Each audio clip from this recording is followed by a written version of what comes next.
I've been around the world giving many lectures, but this is my first TED Talk. Thank you. It's a great honor and my privilege to come here. The title slide really means we want to think about possibilities. I'm an ordinary person in extraordinary space today with all of you.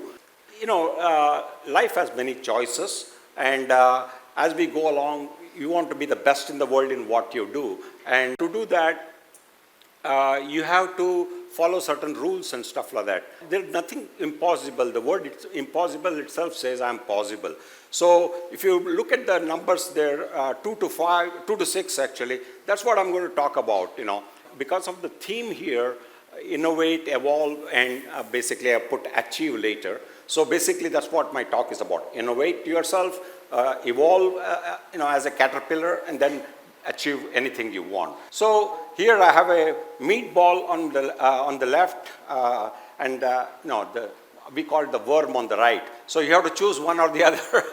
So I don't want both. I'm vegetarian, so I can't choose both of them. So I chose the alternate, which is never assume something is not achievable. So that's my third choice. So that gives you a first lesson in how I became I ended up in the top of NASA. I went from nobody, a street boy in Mumbai, to the pinnacles of NASA in America, launching all these great things. And not that I want to boast, but I want to impress upon you that there is art of possible. Whatever you want to do in the world, it's possible. So you can eat the meatball, and somebody wants to play with this thing, I don't care, doesn't matter. Now, just I want you to shout or do whatever you want. This is icebreaker, truth or tale. Am I lying or I'm telling the truth? I built the Taj Mahal in space. And I launched 700 astronauts, including Kalpana Chawla, the first Indian woman. I get the credit. Before I go further, I want to give credit to 5 women in my life. My mother, my aunt in Chicago, my wife of 43 years, my daughter of 34, and my best friend, Pamela Melroy, who's the astronaut for NASA. So now, last but not least, Abdul Kalam called me the astronaut maker of NASA, and you see my names here. You think these things are impossible for a kid from Mumbai, right? I was a nobody in Mumbai, and I went to the pinnacles, as I said, and did all these things. How I could do that? Okay, so it's a slow evolution. You have to innovate yourself, then evolve, and finally achieve greatness. So you can do that. If I can do that, I used to get, I'm sort of like 50% out of 100 in my SSLC. And later on, I really did well, 40%, then 35%. So my dad abandoned me. My mom said, oh, look at that guy in the street. You won't even get his job. He's a street sweeper. So, yeah. So what does your NASA stand for? My NASA stands for never assume something is not possible. I just want you to really appreciate. This is a Mars helicopter, 99 million miles away on Mars, flying remotely from Earth, from my mission control.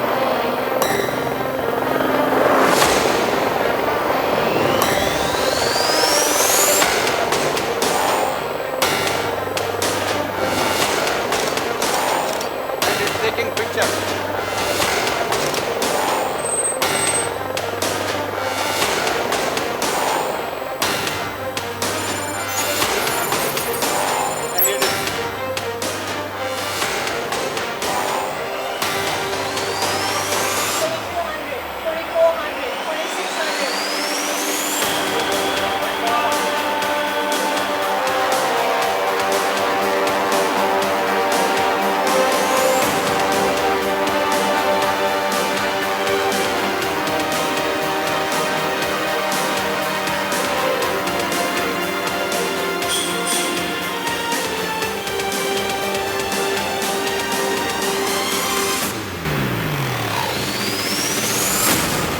This is on Mars happening, okay? So that tells you what we can do and cannot do. But NASA, iconic image of the footprint on the moon in 1969. So in 60 years, we have revolutionized space exploration, basically. We are the leaders in space exploration. I've launched 100 space shuttles, including Kalpana Chawla, Suni Williams, and we built the station and probes to the solar system.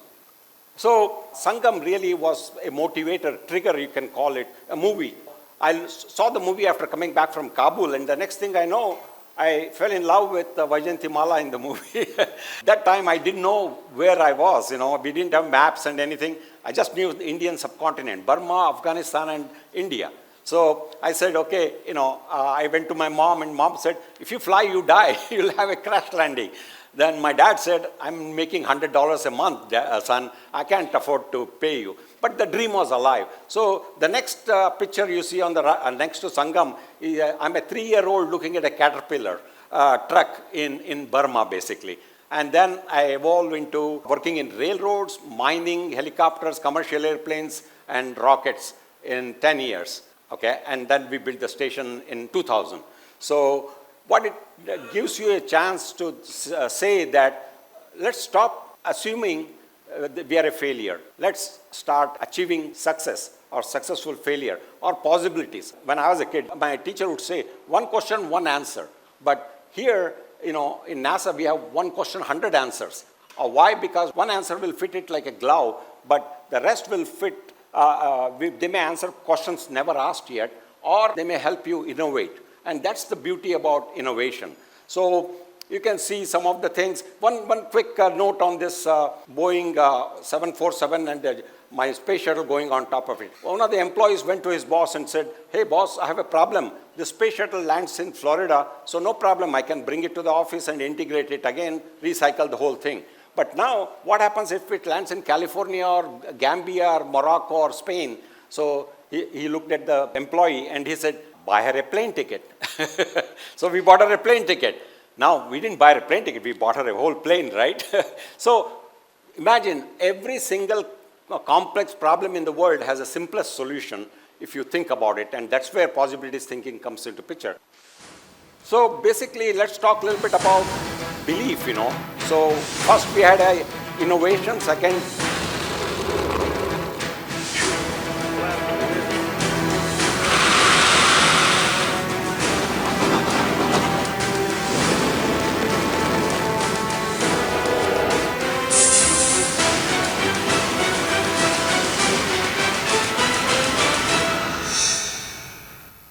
So basically, what I want to impress upon is, believe in yourself, because belief is the most important thing. If you don't believe in yourself, how your boss or your manager or your spouse or anybody would believe in you. So I want to impress upon you that there is no innovation. When you innovate yourself, it is like two sides of a coin. So people say, how many sides coin has? Two, right? But I say the third side is the rim, the circumference, basically. So I call it one side as a success and the other side as failure, but right on top of it is a successful failure, and we'll talk about it a little bit later. So we always have to go through failure, but successful failure is nothing great. We learn from our lessons. If you don't learn, you have a problem, but you have to learn from your lessons of failure. And one failure, you learn more from one failure than 1,000 successes, because when you are successful, it masks the failure modes, stuff like that. So here is my dream machine. We are going around the world at Mach 25, 90 minutes from Chennai back to Chennai. I want to let this thing play. This is your Mother Earth here. And the darkness you see is the space. And every person every dog, cat, mom, dad, lives on that. And the lights you see are the city lights. And the flashes you see are the lightning. And you see the International Space Station on the right here.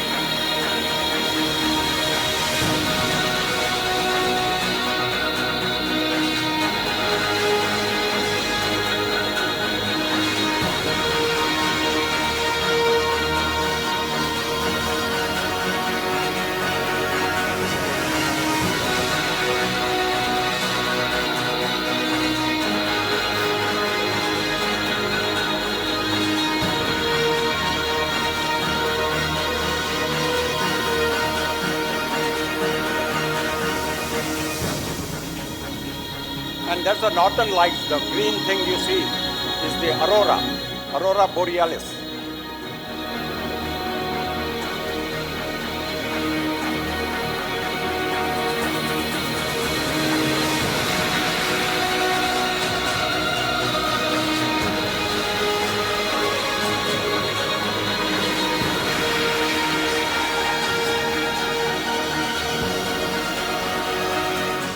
Just want to impress upon you that dreaming is very important.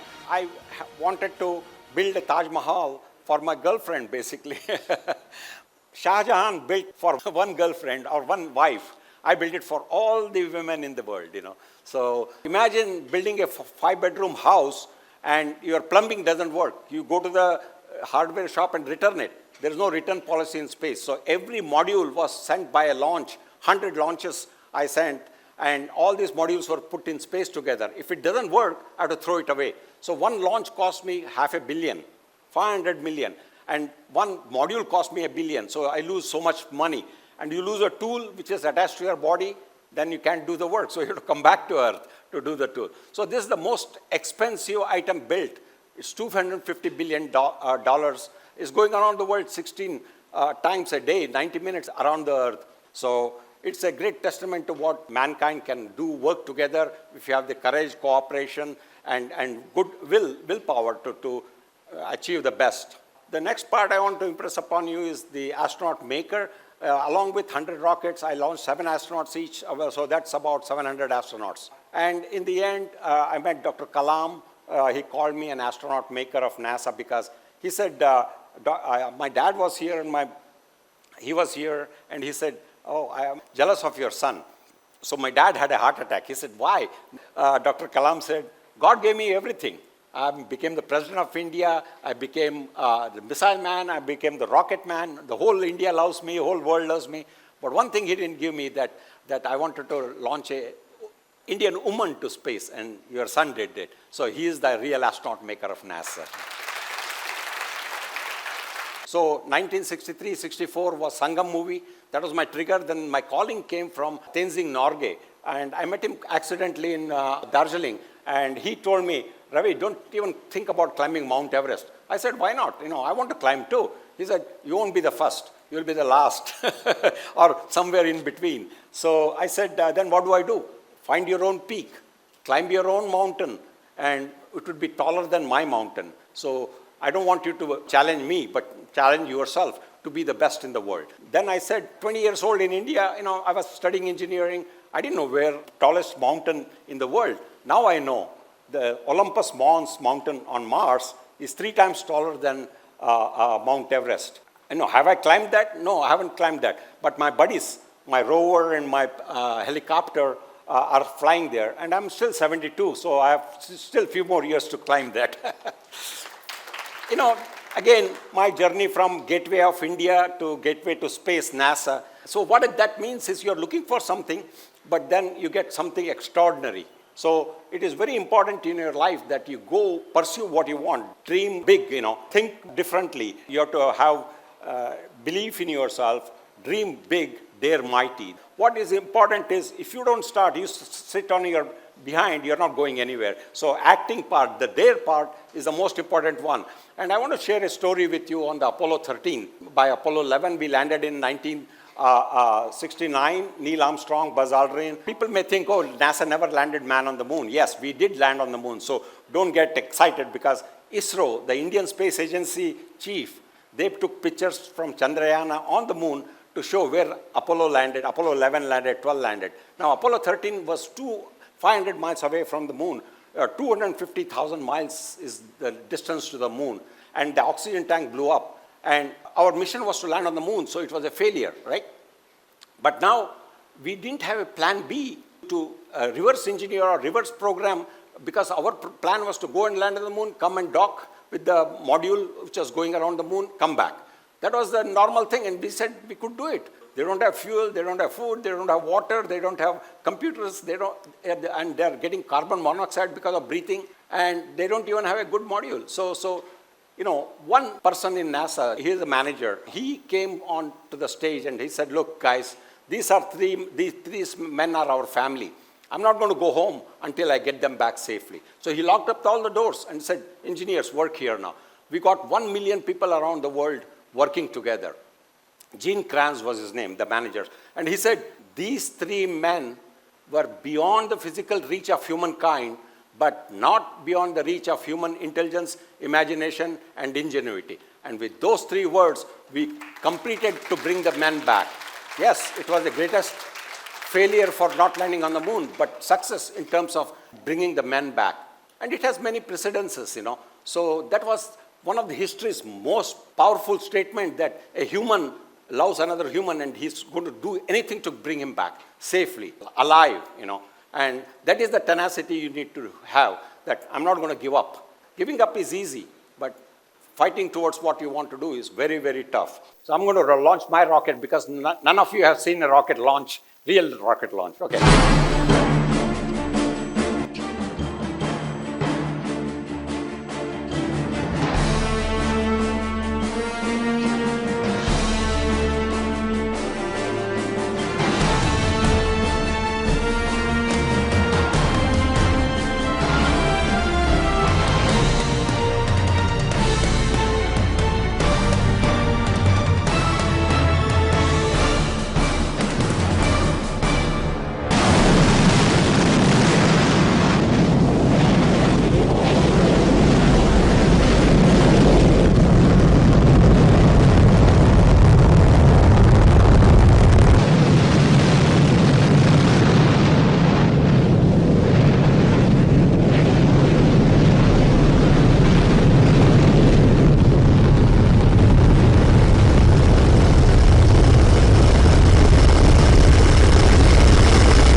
From 0 miles per hour on the ground to Mach 28,000 kilometers per hour, it takes 8 minutes.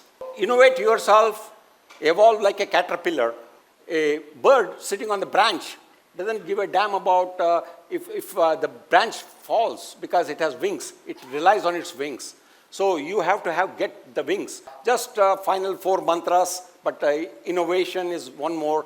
You have to invent yourself before you innovate. So what does your NASA stand for? You come up with your own acronym and go for it, You can do it.